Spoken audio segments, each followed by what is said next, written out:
and welcome to the First Issue Club Comic Book Podcast. We're your weekly reading club for First Issue Comics. This week, we've got two of them. We're talking Snow Angels and Hollow Heart. Oh, yeah. Great books. Oh, yeah. And one of them's a comixology book, so you don't even have to leave your house to get it. You know what I was thinking today? Is Best Digital Comic the easiest Eisner to win? Is that an Eisner? It is. Oh, I didn't realize that. Yeah. Chip Zdarsky won it last year for Afterlift. Yeah. Which, if you ask me to name digital comics that came out last year, It's like the only one you can... that's the only one I can think of. You think Jeff Lemire has it in the I bag? think he's just trying to get himself an easy Eisner here. Him and Jock are like, let's just step right up to the plate. Let's just do it. Normally, we would have taken this to Image, but let's get an Eisner. And Afterlift is going to print now. Yeah. So... Double dipping. Double dipping. These guys are smart. They are very smart. Nobody called Jeff Lemire a fool. No, of course not.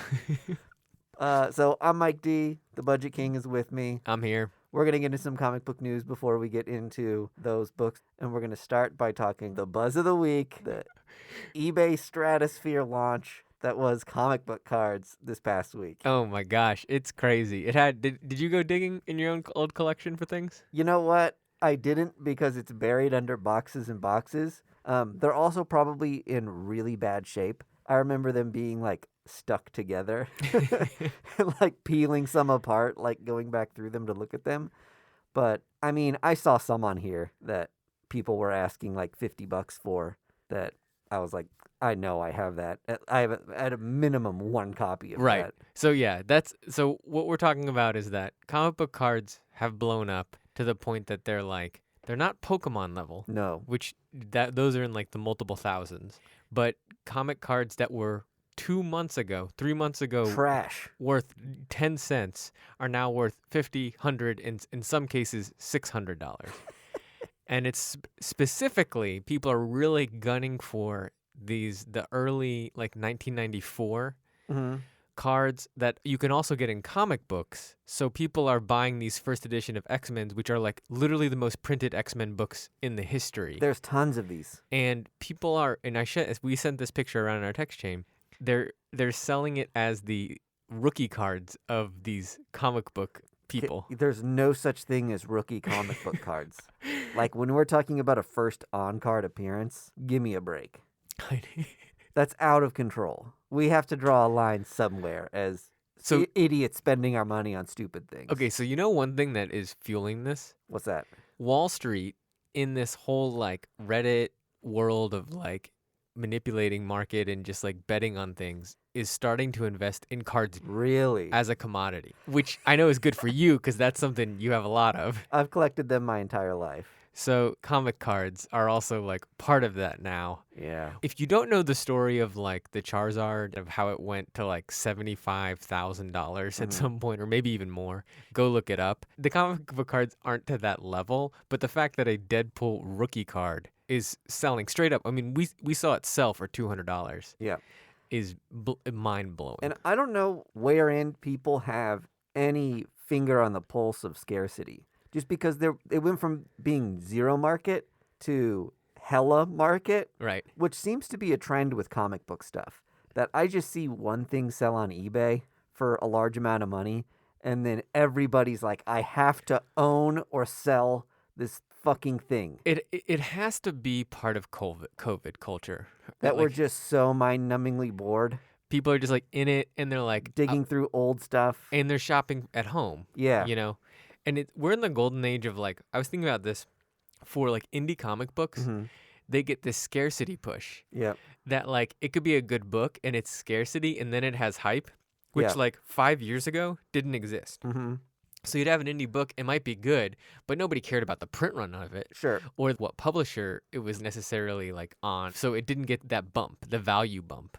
I have an idea. Yes, let me hear it.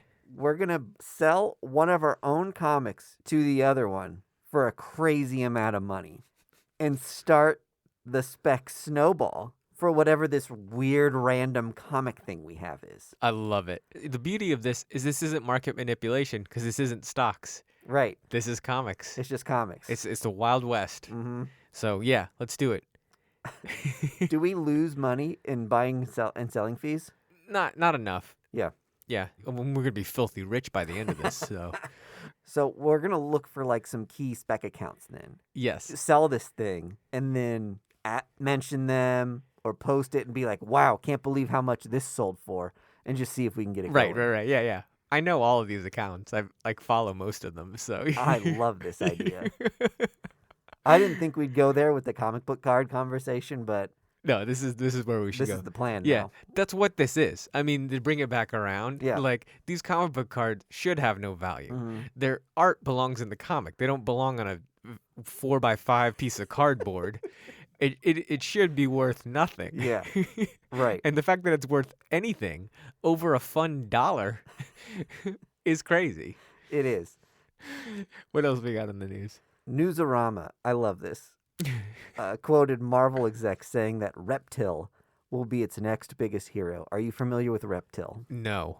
Okay, I'm going to read to you a quick synopsis of who Reptil is. He's a pre-existing character. He's a pre-existing character. He hasn't been around very long. Okay. He got introduced in like a Civil War one-shot. And he is reptilian? He is the child of 2 archaeologists who had his body fused with an enchanted fossil that allows him to channel physical aspects of prehistoric creatures, most typically dinosaurs. This is our next. Marvel's saying this is the next biggest hero. Okay, but hear me out here. Okay. Biggest in size? Okay. Maybe they meant he was just going to be very large. If in the 90s you heard, hey, our next biggest hero Yeah.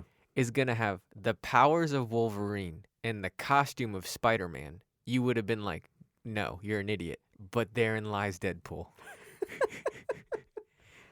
So maybe they're right. You think that this is going to be the next biggest thing? I think preposterous. Here's where they may have overshot it a little bit. Mm-hmm. Dinosaurs play well with 5-year-olds. They aren't really fodder for teens. Yeah. We're past our heyday of Jurassic Park. Right. By the time you're in your teens, you're more into, I don't know, TikTok. Kid who turns into dinosaurs seems like it's for babies.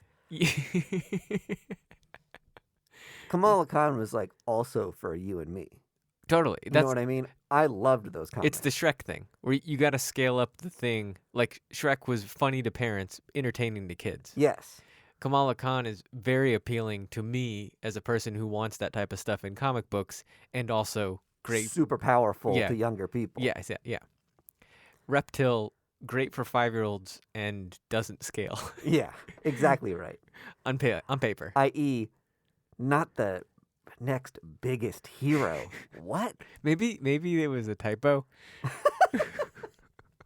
Has to be. I can't think of any other explanation. It blew my mind. Great news today. Yeah, we did okay. Can I tease something before we do our line? Please. In our Patreon, I think we're going to have one of our best Patreons that we've had in a really long time. Oh, boy.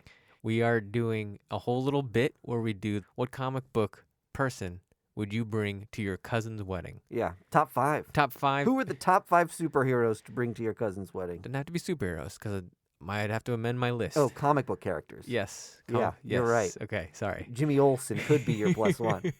Not a superhero. Right, correct. I put maybe too much thought into it. I put a good amount of thought into it. All right, great. Yeah, I mean, you won't be embarrassed how much thought you put into it, I guess. Yeah. Yeah. I'm just a spoiler. I'm not bringing Reptil. You aren't? No, sorry.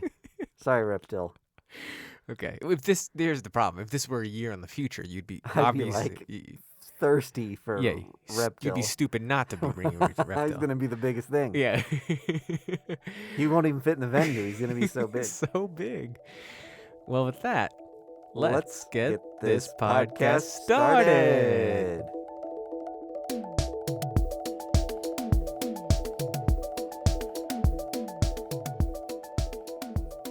Our first book on the podcast today is called Snow Angels. It is a comixology exclusive for now. I'll say a lot of these things end up in print if they're really successful. Mhm. They'll go to Image or some other publisher and they'll print them as a trade. Mm-hmm. But hey, why not support Digi Comics and creators It's $1 cheaper. without killing trees, and it's cheap. If you have Comixology Unlimited, I believe this is free. Correct? Yeah. So you can just go read it right now. And I think you get a free 7-day trial.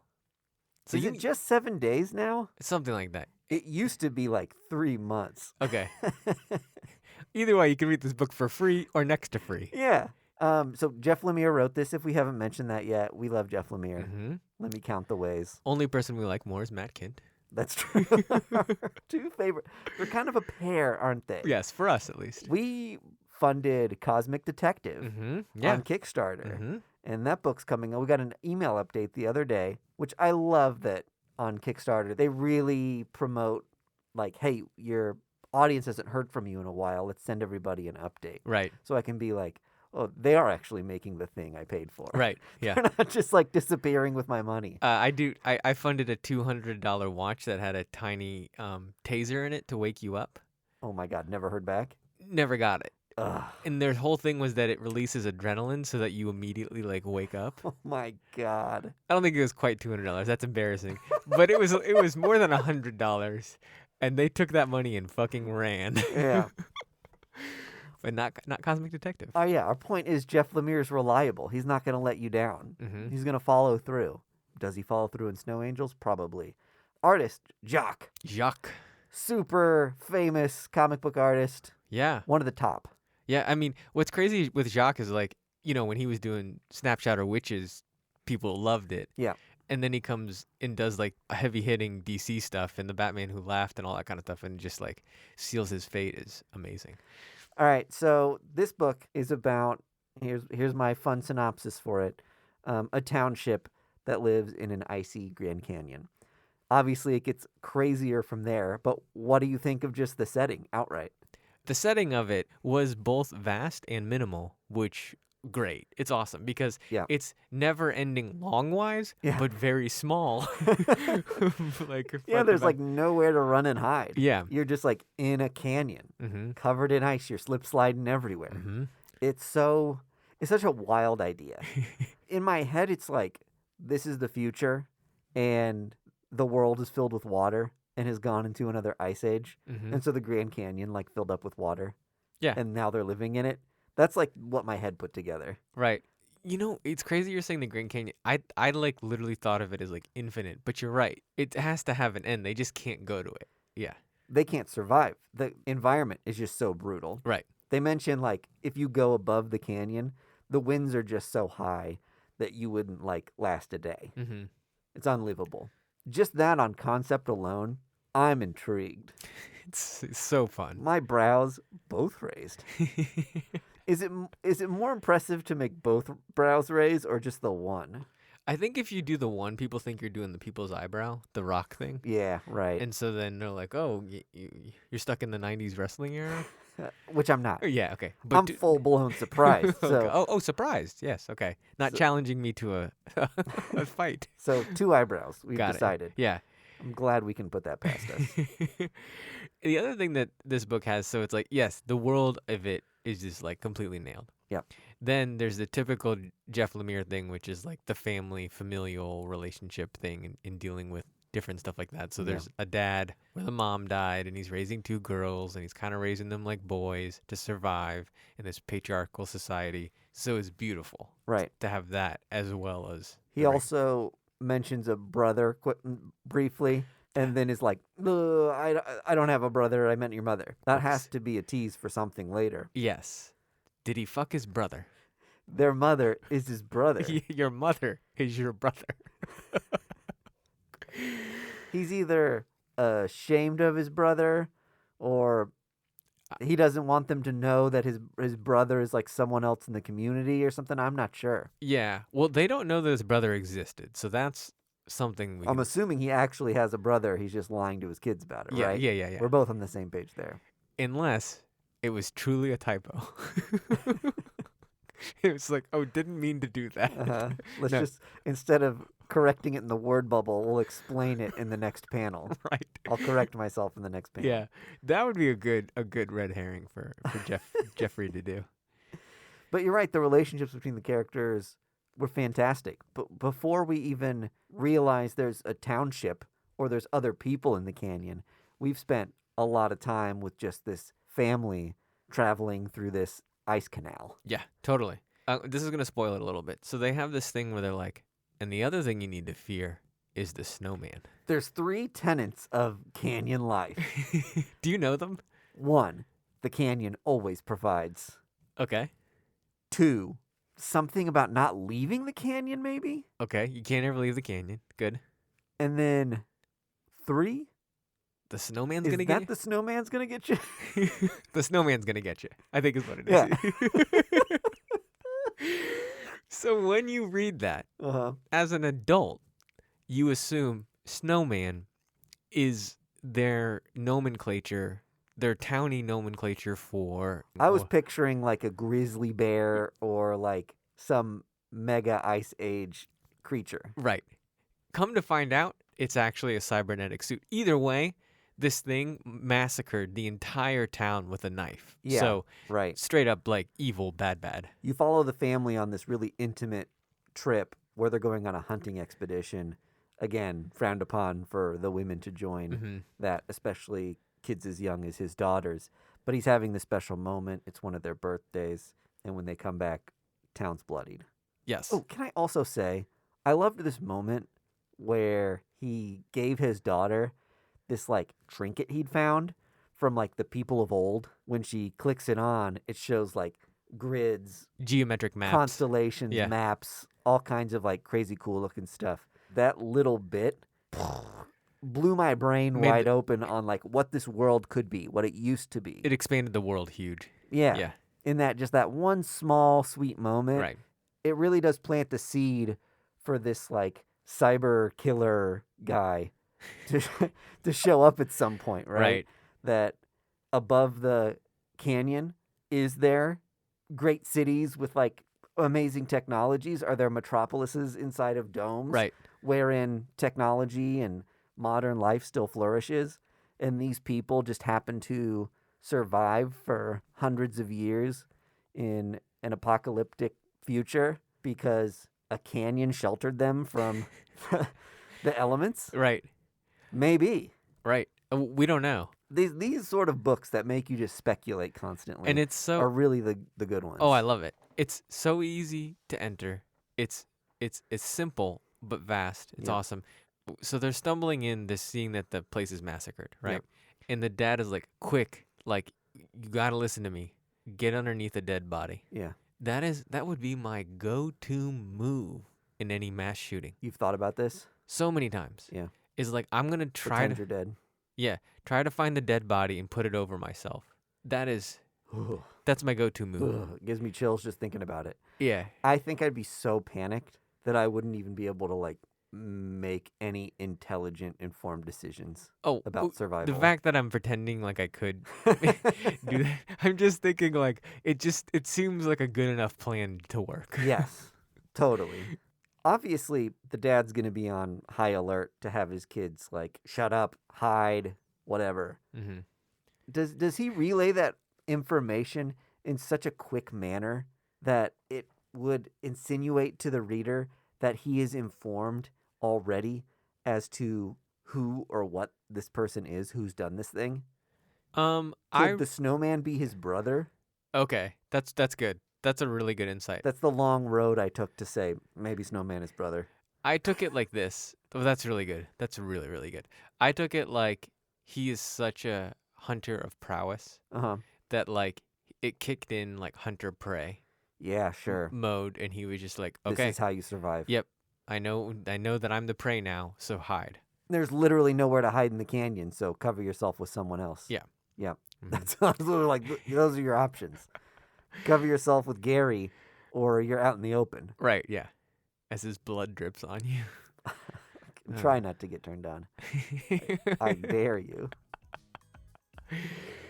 Oh, man. Ooh, and I think that's where we end it. Yeah. Recommend, would read. Oh, A+, yes.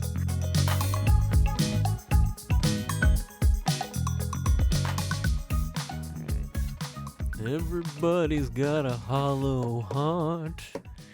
Everybody's got a hollow heart. Lay down your money and you'll get a comic. That's a Bruce Springsteen reference. Yes. I wish we introduced every comic and segment with a Bruce Springsteen parody.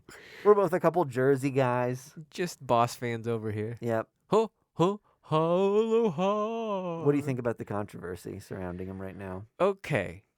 I am so fucking glad you said this All to me. right. And I meant to talk to somebody about this. I was under the impression that he was stone cold sober. So was I. Lifestyle. Yeah. Very, very astonished to find not only does he drink alcohol, but he drinks alcohol alone and then drives the back roads of Atlantic City. That is just weird. It is weird. Almost so weird I can't believe it, but Yep. it must be true. It's always weird when the boss lets you down. Doesn't happen very often, but Yeah. do And you think he'll step down as the boss? I think he'll step down as the Jeep Nobody mascot. can call me the boss anymore. That's his nickname. I'm the if you're middle. not a Bruce fan. Middle management now. Yeah. I'm the middle manager. I don't know. I think most people are feeling sorry for him, and you don't need to feel sorry for him. Yeah. No, not at all. It's like Don't whatever. drive drunk. Yeah, do not drive drunk. Yeah, but it's like I'm weirded out of like, do I not? Is he selling me short? By the way, hard recommendation of the podcast that he does with Rick Rubin. Oh, I didn't know they did one. Yeah, it's called Broken Record. Uh-huh. It's Rick Rubin and Malcolm Gladwell interview him for Ooh. his newest album. Okay, cool. Is amazing. Awesome. Yeah. That sounds really good. And his new album ain't bad. All right. I really haven't listened to it that much. We've to done be this honest. before. We've reviewed a Boss album before, and it Have was we? like a terrible fucking segment. It's fucking stupid. So moving on. Yeah. Hollow Heart sounds like Hungry Heart, which is why we got there. But Hollow Heart is out on Vault Comics. It's by Paul Collar. He's worked on TMNT, G.I. Joe, My Little Pony. A lot of IDW books. So can I Yep. say this before you name the next book that he did? So he did this book in 2016 called Tet. T-E-T. Explain. It was like a kind of a war book. The cover is very iconic. It's a skull with like a war hat on it. Okay. A like- war hat. What do you? A helmet? There you go. A war hat. A war hat. Oh my God. Sometimes I don't even hear the words that come out of my mouth. I think that it's one of those books that like would spec now. Okay. Based on like it was really good and like I don't know what publisher did it, but like Yeah, if it came out this week, it might be a spec book. yeah, totally. Yeah. So Paul Collar does all these IDW books, and now he goes back to the book that he did with Paul Tucker from Tet, and they're kind of like getting the band back together for Yes, this book. Paul Tucker's on this book as well. Yeah. The synopsis was great. I think that's the only reason we're really covering Oh, it. you texted it to me, and I was like, Yeah. whatever that book is, yes. Yeah, So you're about we're to going read to it. cover it. Yeah. The only other thing is that Vault published this, and one of my New Year's things is to like try to make Vault appear to me to be the best independent comic publisher of 2021. Make Vault happen for Yes, yourself. make Vault happen. Now, I don't have to be talked into a lot of Aftershock and Vault first issues. They've got a pretty decent track record with me, and at a minimum, I'm enjoying the read. Right. I'm not going in saying just like, why the fuck did I spend $5 on this first issue? It didn't even make sense. Okay, so we're just going to read the last sentence of the synopsis that put the hook in our mouth. A queer monster love story about the choices we make between giving our loved ones what they want and what we think they need. Love it. Yeah. We don't necessarily know how our monster in this book ended up the way they are. No, we know, and that's what. Okay, so we should maybe say that there's essentially. We need to explain the monster part of this first. Yeah. So there's a giant space-looking monster, like in an astronaut form, but is like a skull head. Yes. Looks like Glob Herman. My assumption is that someone was near death. Maybe the person the narrator was telling this like weird side story about. I didn't know if that was for like texture or to contrast the narrative. But there was this like ongoing story that someone was telling throughout the book about a kid who puts his fish in a lake and lets it go and it gets wild. It turns into like someone like laying down screaming in a ditch. And a deaf person walking by. Wait, does it? Oh yeah, you're right. I Right? forgot. Yeah. It was kind of haunting. Yeah. The whole story, like it's a super creepy narrative. That probably doesn't make sense. You got to read it to kind of understand what I'm saying. But in any case, that person could maybe be the monster.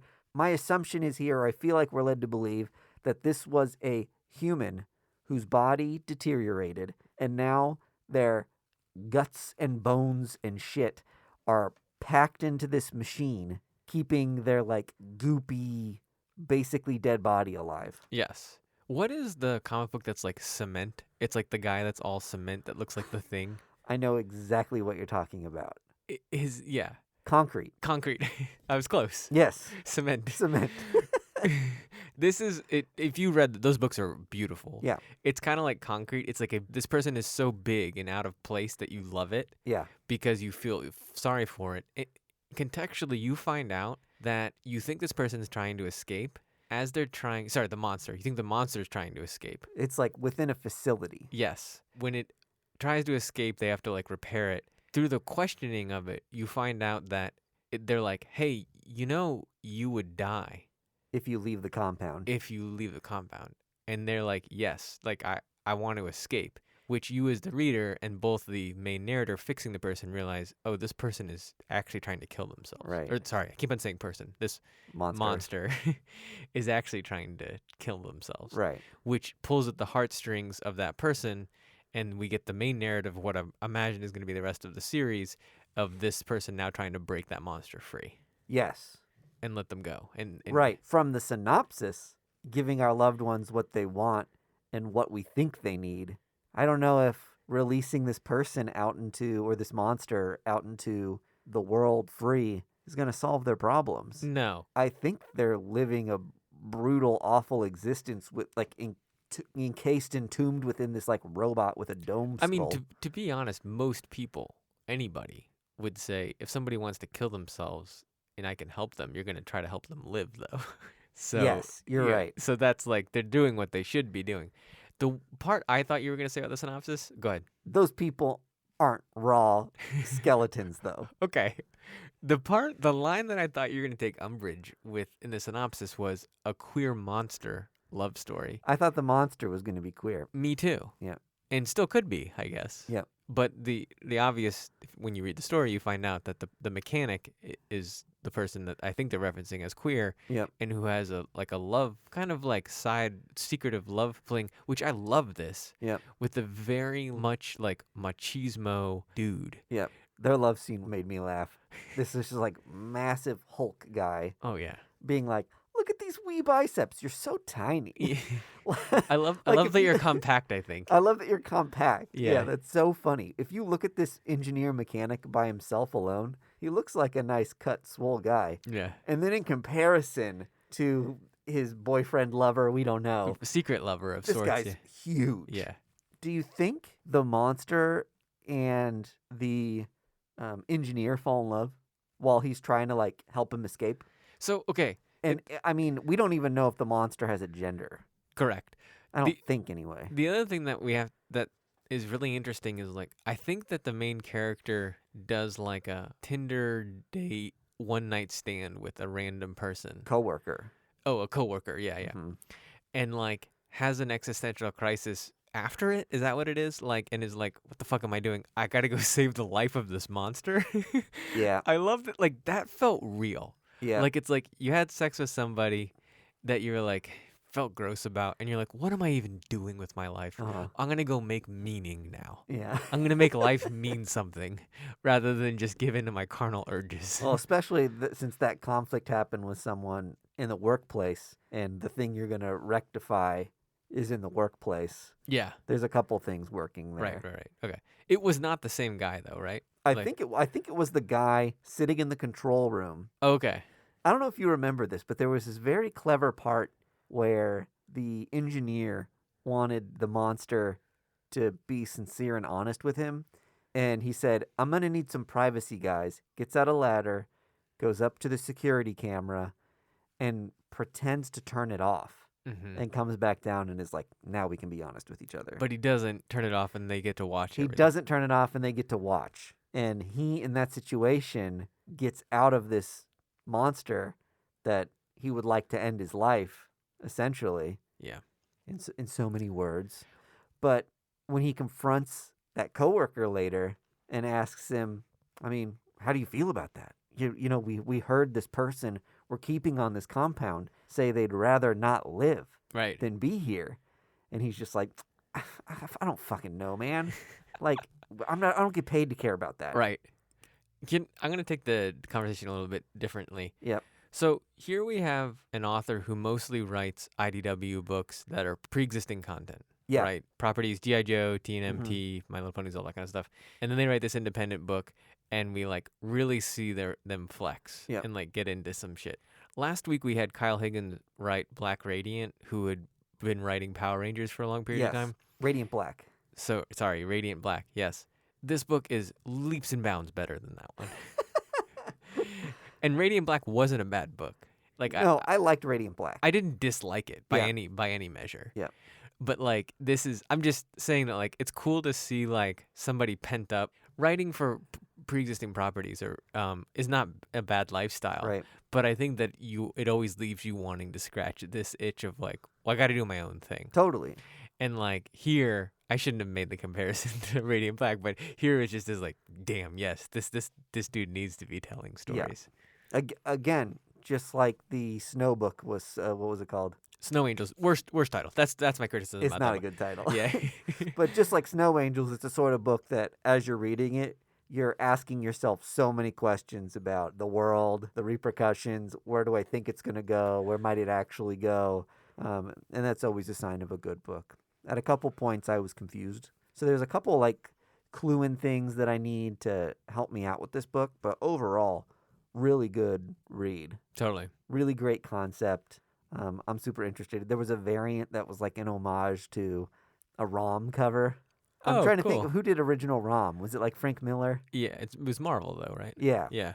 I don't know who wrote ROM. I Yeah. have the number one, so I could go. Do you really? I could go look it up. I think it's an homage to that cover. okay. I don't think it's worth much, but Yeah. I believe you're right. ROM number one's probably not worth much First money. appearance of ROM. They keep making ROM comics though. They sold them to. Hey, maybe that's the book we spec.